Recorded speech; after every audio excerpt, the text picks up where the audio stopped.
A invenção da primeira televisão é da autoria de Philo Farnsworth, um jovem rapaz norte-americano. Apesar de ser atribuída muitas vezes a invenção a Vladimir Zorikin, a primeira televisão funcional foi desenvolvida por Philo Farnsworth. Após ter desenvolvido o projeto funcional, a RCA, que detinha o império nas comunicações rádio, queria também deter o monopólio da televisão. Este foi um problema para a RCA, pois não tinha investigadores com capacidades para desenvolver um projeto como este, até encontrar um cientista genial na época, Vladimir Zorikin, que já estaria a desenvolver um projeto semelhante, mas que apresentava demasiados problemas na transmissão de imagem. Nesta época, começa um processo judicial, para se saber a quem pertencia a patente da primeira televisão, e a RCA com os seus excelentes advogados conseguiram atrasar o processo de desenvolvimento de Philo Farnsworth, que, tratando-se de um investigador com poucos recursos financeiros, começou a atrasar o seu projeto. Só ao fim de algumas dezenas de meses o tribunal atribuía a primeira patente como sendo de Philo Farnsworth no ano de 1922. Como Philo Farnsworth não tinha dinheiro para investir, depois de ter começado a se refugiar no álcool, e tendo a sua patente não renovada na década de 40, a RCA conseguiu ter acesso livre aos registros de Philo, e é dessa forma que, após a criação da NBC, a patente da primeira televisão é atribuída a Vladimir Zorikin, que tinha também ele feito uma patente em 1923. RCA 630 TS, o primeiro televisor produzido em série, entre 1946 e 1947.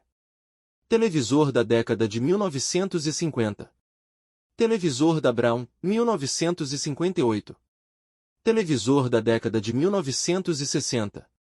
Televisor da Sony, modelo Trinitron, 1985. Televisor 3D da Philips, 2011. Modelo de Smart TV, lançado em 2011. Em 1923, Vladimir Zorikin registra a patente do tubo iconoscópico, para transmissão de imagens. Este dispositivo foi o precursor das câmeras televisivas. O primeiro sistema semimecânico de televisor analógico foi demonstrado por John Logie Baird, em 26 de janeiro de 1926, em Londres, e 2 anos depois, em fevereiro de 1928, imagens em movimento foram transmitidas por Baird de Londres para Nova York. Esse sistema era composto de um disco giratório perfurado, no qual luzes de neon se acendiam por detrás, respondendo ao sinal de uma estação de rádio que capturava as imagens através de um disco idêntico. Os ruídos provocados pelo aparelho dificultavam a emissão sonora, mas mesmo assim, foi o primeiro aparelho a reproduzir imagens em movimento com 32 linhas de resolução. O primeiro serviço analógico foi a WGY em Schenectady, Nova York, inaugurado em 11 de maio de 1928. Os primeiros televisores eram rádios com um dispositivo que consistia num tubo de neon com um disco giratório mecânico, disco de Nipkow, que produzia uma imagem vermelha do tamanho de um selo postal. O primeiro serviço de alta definição apareceu na Alemanha em março de 1935, mas estava disponível apenas em 22 salas públicas. Uma das primeiras grandes transmissões televisivas foi a dos Jogos Olímpicos de Berlim de 1936. O uso do televisor aumentou enormemente depois da Segunda Guerra Mundial devido aos avanços tecnológicos surgidos com as necessidades da guerra e a renda adicional disponível. Televisores na década de 1930 custavam o equivalente a $7.000, cotação de 2001, e havia pouca programação disponível. A primeira transmissão em cores ocorreu comercialmente em 1954, na rede norte-americana NBC. Um ano antes, o governo dos Estados Unidos aprovou o sistema de transmissão em cores proposto pela rede CBS, mas quando a RCA apresentou um novo sistema que não exigia alterações nos aparelhos antigos em preto e branco, a CBS abandonou sua proposta em favor da nova. Em 1960, a japonesa Sony introduziu no mercado os televisores com transistores. Até então empregavam-se válvulas, tanto tubos a vácuo quanto tiratrons.